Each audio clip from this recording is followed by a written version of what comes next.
So I want to introduce Bethan is another trustee for the NHIG. She's going to be giving you a talk about fitting the new to the old, designing new ironwork for a heritage setting. Over to you, Bethan. Well, hello everyone.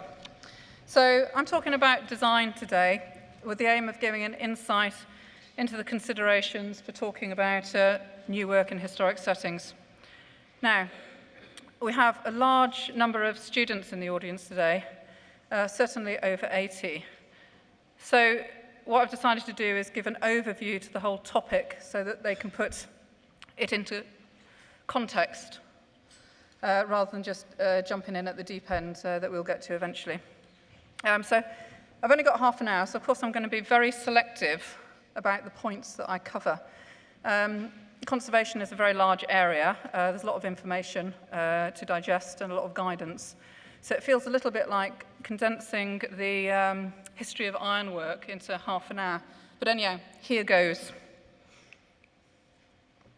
So heritage. Heritage settings are conserved. They're maintained just as they are. Right or wrong? We've got this statement by Historic England. Change to heritage settings is inevitable, but is only harmful when significance is damaged. So we can change things in the setting. It's possible to do that. It's possible to do it for several reasons. Maintenance is one of them. Maintenance is change, but it's also possible to do it for adaptation. Heritage settings have to be meaningful to the people who use them. Has to be, and that is how they become sustainable. So change and adaptation are acceptable to make sure that the heritage setting is sustainable in the long term. So we can put change into these settings. It's not purely conserving them exactly as they are. So the key point here is without damaging significance. So here you have to know what significance is. The point is that we have to enhance significance rather than damage it.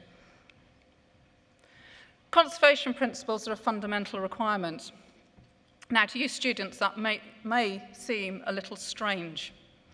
We're dealing with new work, aren't we? Why do we need to know about conservation principles? Well, for starters, this is where you're going, if you don't know what heritage significance is, then this is where you're going to learn what it is you're supposed to be recognising, what it is you're supposed to be valuing and preserving. So that's the starting point to understanding what significance is. Secondly, conservation principles are really about the hands-on change that you apply. So they're about managing change. They're about the practical on-the-day things that you do for conservation. So of course that totally and utterly applies to repairing work, but it equally applies to any other change that you do in the heritage setting. Hence, conservation principles are a fundamental requirement.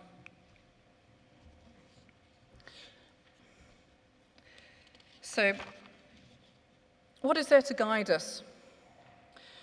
Well, there's a whole load of information out there. Now, for the students out there, think of the term planning legislation. We are not designing and working in these spaces in isolation. There are boundaries that we work in which are governed by national guidance, and then that is interpreted on a local level. So if you go to your local council, for example, you will get planning guidance on how it applies to the location that you're working in. And that will give you the aims and objectives and of the planning. So this now gives you the boundary of what you are working within. So it says here, provides a boundary for your proposals and therefore it can guide you. But this boundary is quite positive because it focuses you on what will fit. So you know now what sort of boundary you are working within.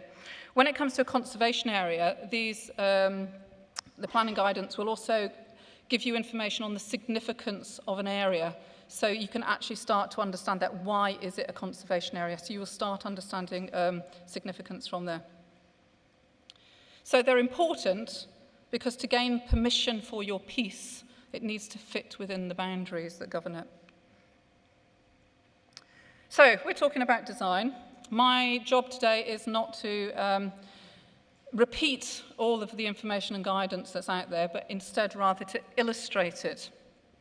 Now, There's loads of things that I could pick up on to illustrate, but for the purposes of this talk, I've decided to just use 4 key points. These are the 4 key points that directly affect design. So the first one is significance. So a description of this by Historic England is the sum of technological, historical, aesthetic, or social values for past, present, or future generations. So in a nutshell, that is a specific object, the significance of a specific object. But it can be also a group of objects. So it could be the gates in an entrance, complete with the gate piers, complete with the railing. So it's actually the whole entranceway is significant. It could be the whole streetscape is significant. So it's not just the individual object of that. Now, so that's when you're understanding your significance, and then from there, this gives you the foundation block on which to go and design from, because you now understand the heritage significance that you are going to enhance and preserve. It does not, however, what have I said?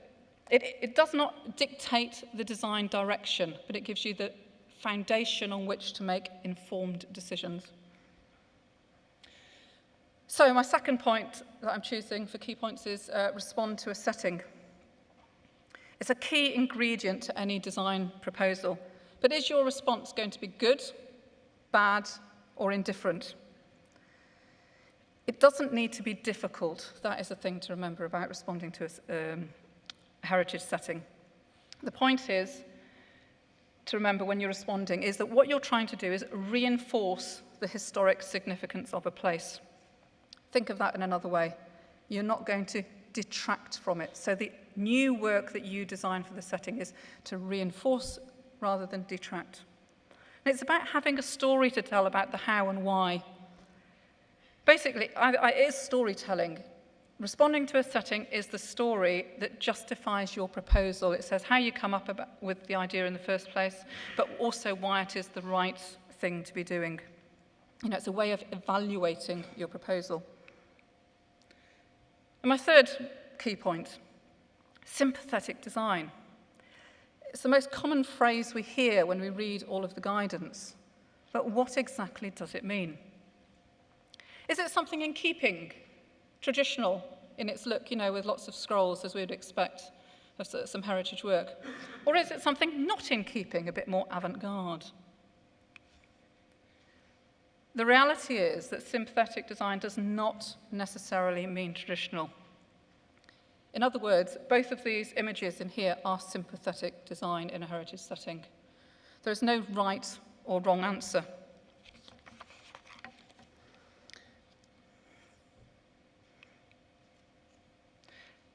So here's 2 examples of that. You've got the one which is obviously aesthetically telling you that it's a modern introduction, and you've got the arch over here. This one, obviously, you can see the arch, which isn't so obvious. So the one you can tell initially because it's aesthetic. On the second one, you don't know that it's obvious, but you can tell because good practice states there should be a date stamp on it to say that it's new. But the reason why both of these follow best practice in a sympathetic design is because best practice states that new work should be easily identifiable. So that can be with a discrete date stamp, or it can be with the aesthetics of it. So what do we need to remember?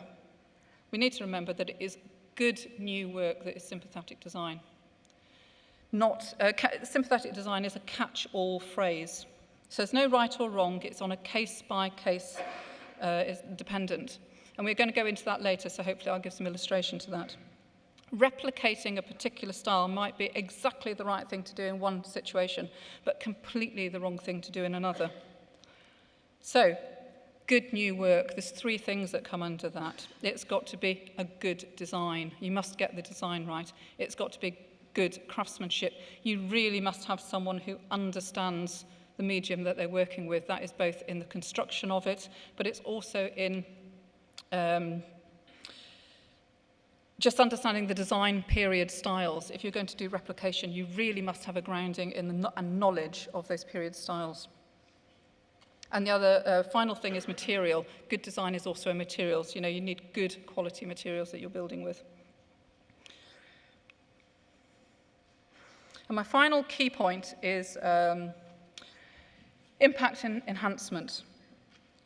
That's because it's all too easy to see ironwork as an isolated object, an object on its own, rather than seeing it in the overall historic setting as the context of that. So that's the point with impact and evaluation, is you need to look at the whole setting. You know, do not isolate the ironwork out. So what I'd like to say that Historic Scotland provide a really good guide on new design in heritage settings. And that will actually, if you're interested in framework, especially for a starting point for assessing impact and enhancements, then have a look at that guide. So evaluating the impact is really an essential key skill.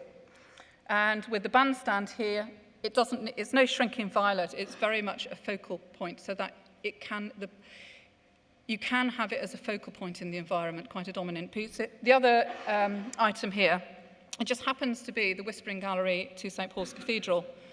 And in a recent refurbishment, the first ever handrail went in. Now the enhancement here is for the complete opposite reason of the bandstand. It enhances the space because it does not draw attention to itself. At the opening party, there were comments about, well, I thought that bit was always there. You know, so that is the point with that design. But it's different on case-by-case study.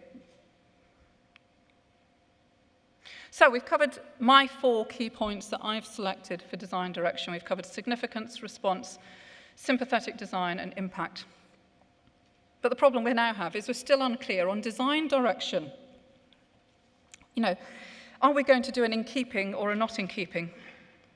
So the initial objective with any project is to establish design direction.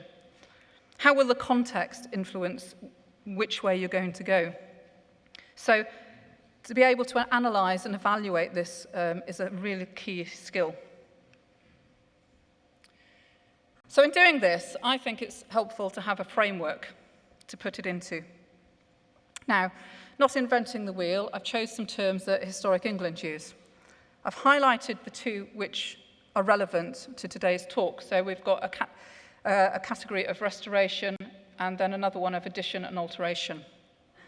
They come in a category of 4, the other 2 aren't relevant, but what I am going to say is one of the other categories that English Heritage has is repair. Now, for the context of today's talk, you need to think about repair being very different to restoration. Repair, think of it as the physical repair of an item. Now, we're not talking about that today, we're talking about new work. So restoration is about the reinstatement of missing elements of decoration. It's about giving a better impression of how the setting was originally intended to be perceived. Addition is about focusing on the management of change, adding to the history of a place. So that is just a clear definition between the 2 to separate them. Now, this is the personal framework I use. I subdivide it into 4 headings. So I've got restore, replicate, in the spirit of, and contemporary. Now, this isn't a perfect framework. In every single case, I cannot say that any project will definitely neatly fit into a specific category, but that's not the point. The point is that you have a framework to start the process of evaluating your project and which design direction you're going to go into. And by covering all of this, we've covered the overview so that you can see working in historic settings in its complete context. So I'm going to go through these one by one now and give a case study to each. Restore. Restore is about direct copies of an original piece. It's relevant when there obviously is an item to copy. So we have an archival image here of an entranceway complete with the gates. On the right-hand side, we have a detailed shot of the replacement gate because the one in the photograph has been stolen. It's missing. So in this situation, I'm going to go through the 4 key points to illustrate those. So the question is, why should we choose to reinstate the gates? So the story starts, of course, with significance. Now we can look to the individual items in the picture, remembering the gates are missing now, so just use your imagination. So the gate piers are significant. They are significant in their own right, but not just in the item themselves. They are also significant in the fact that they are part of the original formal entrance to a grand house. That gives them a wider meaning, a wider form of significance with association. So responding to this setting, will a new design enhance or detract? Will replicating the gate, restoring the gates, enhance or detract? So that is how we're going to start the evaluation of what we're going to do. A sympathetic design is going to reinforce the significance of the whole entrance. So enhancement will allow the entrance to be viewed as originally perceived. In this case, therefore, that is how the choice to restore the entrance was chosen. This is quite good evidence. It's quite clear what the original design was, although there's no physical evidence of it. We have it in the photograph. And then I said that sympathetic design, you needed a good design, you needed good craftsmanship, then you've got to have the right craftsman, because there's not enough detail there to get you from there to the image on the right. So you have to have that taken as a must, that you've got the right craftsman involved who knows has the skills and to understand what craftsmanship in the era, the period era, originally, the style they actually used. So moving on to replicate. Now I've used a polite word for it here. Replicate is when you don't have an item to copy, so you're having to refer to archival images only as a reference point for designing something, because there's nothing to copy. You don't know what was there. An impolite word would be faking. You say you're faking it. I think that's important to distinguish this to restore. So restore, you have an item to copy, and then replicate, you do not. And I think that's important because it's important in the evaluation that you do whether or not it's the right object, design approach to take. Because when you're evaluating, if you don't have an item to copy, you have to imagine what was there. And so there is risk associated with that you do not get it right and you end up with a poor pastiche. I want to give you an encouraging example of this, though. So basically, the situation is the same as the last study. It's an entrance, a former entrance to a grand house, so the significance is in the entrance as a whole.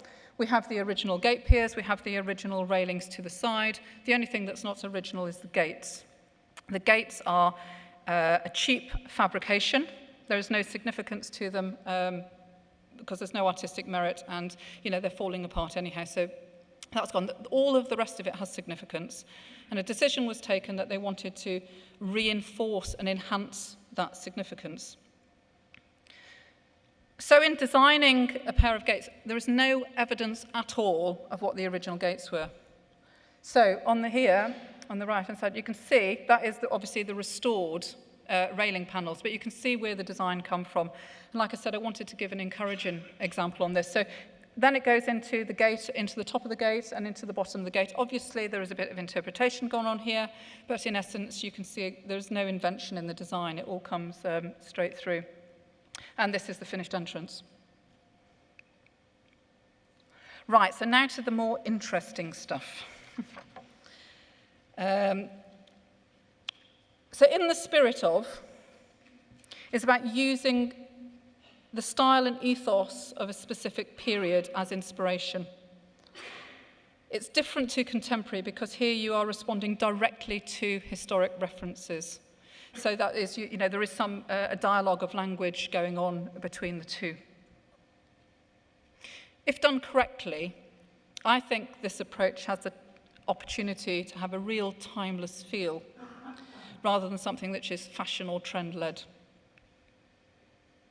Right, so this is a front entrance to a cathedral. Major alteration works to take place.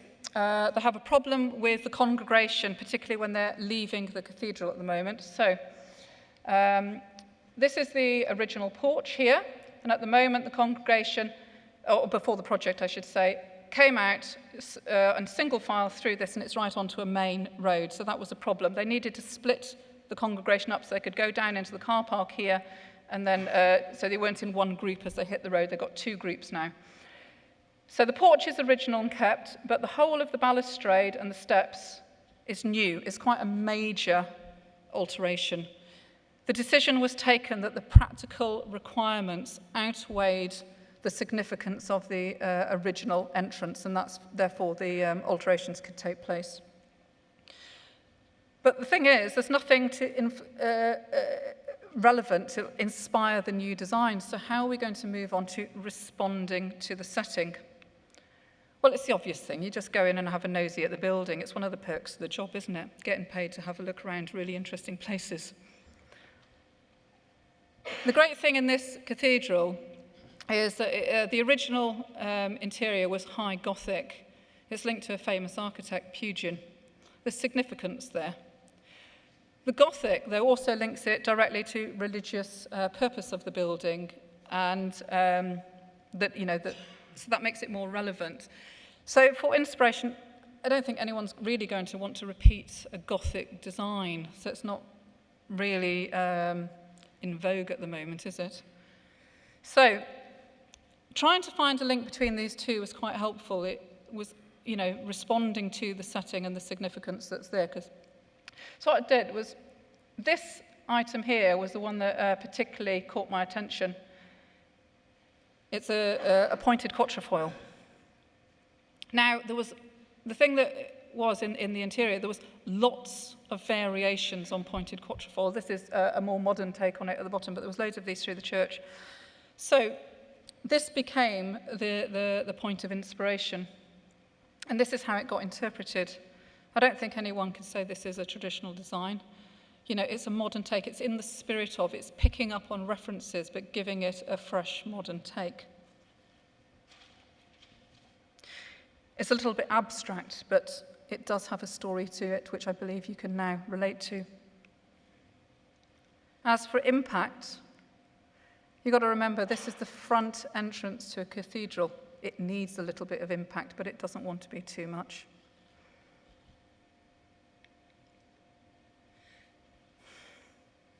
With this slide, should all ironwork be restored? We have evidence of the original design.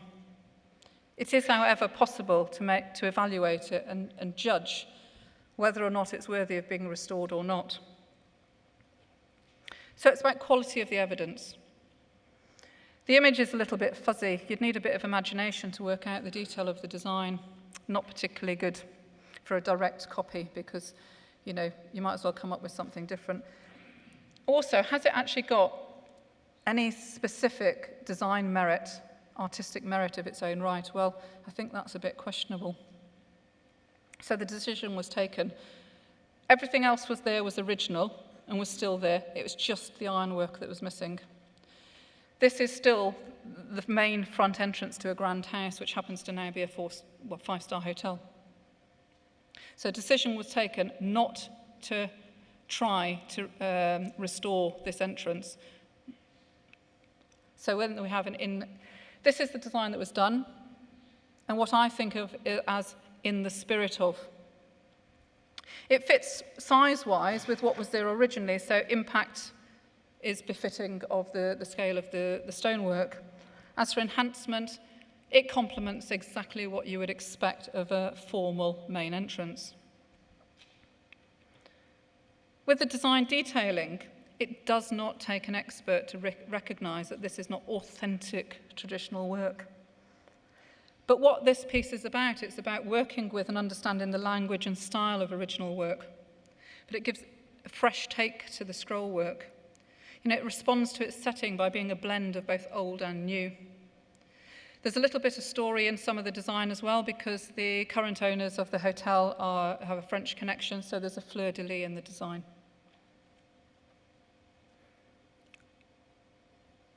So on to our last category of contemporary. Now this is about not being bound to any specific design references. If done well, it creates a dialogue between ancient and modern, one that lifts and gives value to the meaning of both. So, this is a World Heritage Site, Roberts Park, and the project is a bandstand. So the bandstand, this is the only evidence of the bandstand that once stood in this park. There is no other evidence of it. But the decision was taken that it's a World Heritage Site. We want something that is befitting of a World Heritage Site. In evaluating the evidence of the original bandstand, they decided that the design was not of an artistic merit that they thought was worth the money and resources to replicate. So they decided to go for something new and add to the history of the park. You know, focus on the management of change.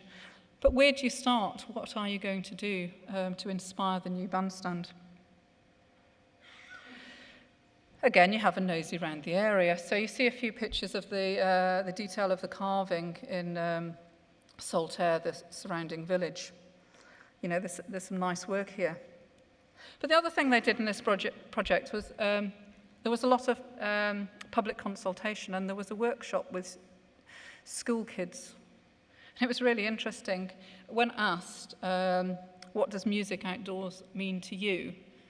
A couple of pictures were drawn about musical instruments blowing out leaves and flowers rather than musical notes. Hey presto, idea, you know, light bulb moment. Because with the flowers, obviously that links to the park. The musical instruments link it to the park. It's very much a direct response. But what you also got was within the architecture of Saltaire, there is lots and lots of flowers. You can now start seeing all the flowers in the details of the architecture. So this became the theme.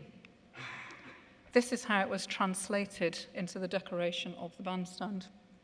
So each capital around the bandstand has a different musical instrument and different foliage. So we've linked all of the musical instruments with the foliage. There is a direct link between the two. So the one at the front that you can see is harps. Now, harps to me are a bit like associated with Ireland. So the shamrock was an obvious leaf to join with that. And then we've got, you know, there's a violin linked with maple because they're often made out of maple, etc. So that's how we came up with that decoration. And in a bit more abstract form, it's taken down into the balustrade here. So that was the response to the setting and how it inspired the design, a bit of storytelling to go with that, and that is the finished result. Now, I've got two images that I've included here, just to open minds. They are not what you might think of when you're trying to get planning permission in a conservation area. So, these are before and after images. I think that the before images quite amply demonstrate the fact that there was a distinct lack of source inspiration. The buildings are grade 2 listed, but there's no real design references to fit into, and you know, what would you do if you were going to be in keeping anyhow? What would you refer to? You know, you're going to end up with some pastiche which really isn't going to work. But the thing is that these two buildings are linked. They're both public venues. The one is a recording studio, the other is for live music venue. So in a very abstract way, I thought about sound waves. It linked, the music was the link, and sound waves was an abstract form of depicting that. So that was what inspired the designs. And obviously these are entrances meant to attract the public to them. So that's what we tried to do. I put glass into the design so that the attraction was at night as well, with the light spilling out. It's cast glass, so it echoes the sound waves in it.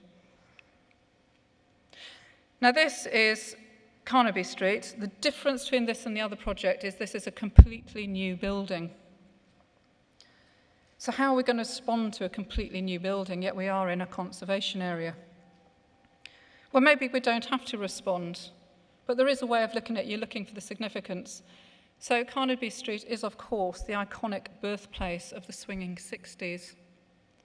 Geometric patterns, very strong geometric patterns came to mind. So you can see a close-up of the design and you can see the design in situ.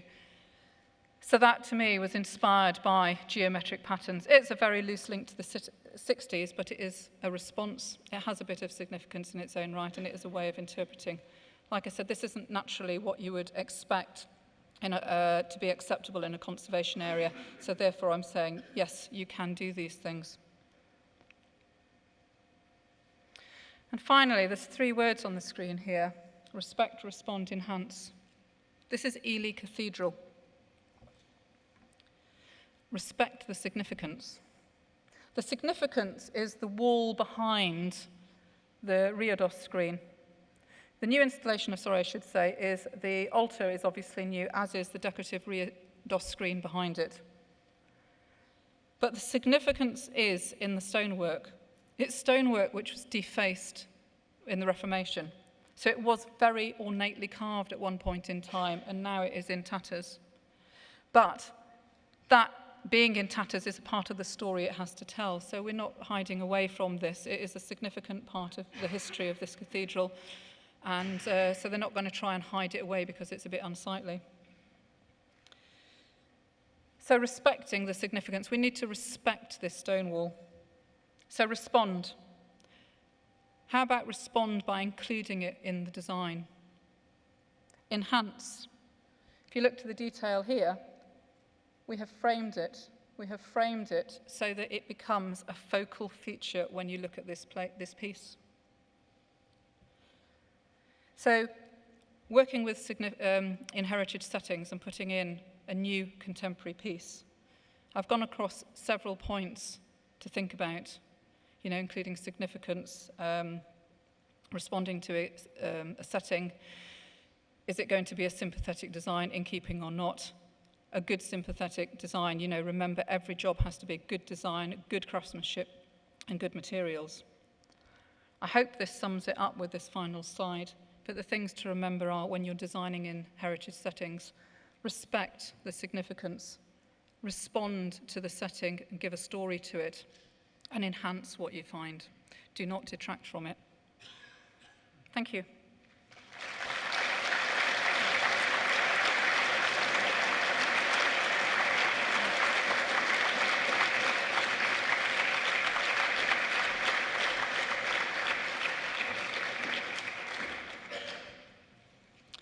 Any questions? Hi. I was wondering, in terms of the restoration and replication, what's the importance, would you say, of using either the new materials or the original material that would have been there? Is there a thought that goes into that, whether using mild steel or wrought iron or charcoal iron, in terms of when you think about what needs to be there or what should be there? If you're going to repair something, then charcoal iron and wrought iron are of utmost importance. I think when you are putting something new back into those areas, you have to make a judgment on that. And it then just comes down to understanding the materials and how they're going to perform on that. There isn't, I think what I've tried to say with design direction as a whole, there is no right or wrong answer. You have to take it on a case-by-case basis. But I'm a believer in wrought iron, so if I can have a project with wrought iron, I think in the right circumstances, then I would use that. But it's not right for every project. And just because it's in a heritage setting, I think, like I say, in repair situations, I think it's different. But when you're putting new work in and you have the opportunity to get it galvanized, zinc coated and things like that, or use different materials, stainless steel or bronze, whatever, I think there are more options. So I would be open to the idea of looking at it a case by case, but you're wanting a quality product which is going to have a good lifetime.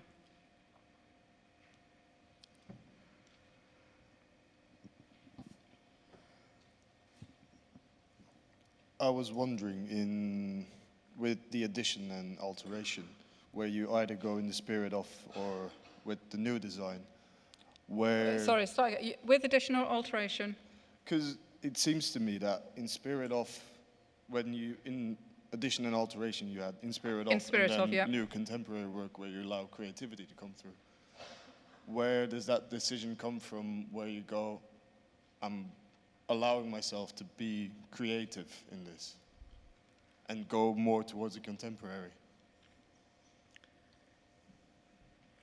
I think they're options. For me, they're options. And I categorize them because that gives me a framework to work within. In the spirit of is, I think when you've got, it's so individual, it's hard to answer that. You are evaluating each project on an individual basis. So the projects that I showed, though, I showed Lucknam Park, which was an original entrance.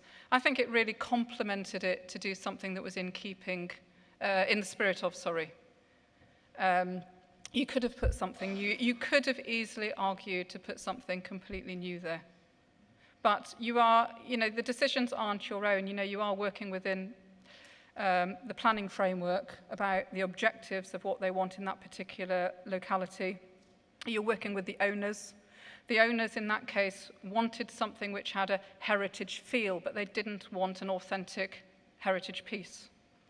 So that's how it came about in that case. Thank you.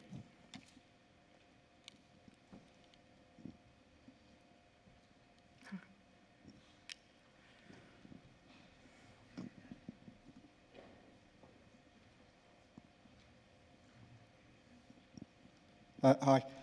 Just one of the things I wanted to ask you about was, obviously, we're talking about design, and how much does budget influence how you approach the design? So how much does what influence? Budget and costings. I mean, costings. In the commercial side of this, we sit with clients, and budget is a huge driving factor in how we approach our designs. Right. And I'm just interested in your approach. Then simplify. If there isn't a budget, I would simplify. Yeah. Concentrate on quality. I think it's really important in heritage settings that you get something of quality. And the quality of the design does not need to be complicated. The quality of the craftsmanship, you can get it there without it being complicated. And obviously, you don't want to scrimp on materials. There's no point. And I do appreciate that there's not always the budget. I have had projects which have been on hold for years so that they can get the funds to do it. But rather than overcomplicate it, work the design back. But, a very simple, refined design can sometimes be all that is needed. Is that okay? Yeah, it's a problem I work with a lot. And, we all sit in meetings with... I find it, especially when we end up not necessarily working with English heritage and people, National Trust, where there's very much a passion to have the quality. It's when you go into the commercial world of main contractors, and you still end up working with very special bits of restoration as well, but actually within quite commercially driven projects, and they're quite hard sort of decisions to make on design and quality and restoration. It becomes more complex. It is complex. I think some of those questions might be dealt by the question panel this afternoon. Yeah, it is hard, but if you need to just talk and be honest about what you're doing. And my thing is, if they haven't got the budget, then I try to simplify the project rather than compromise on quality. Ali, I think you had a question, did you?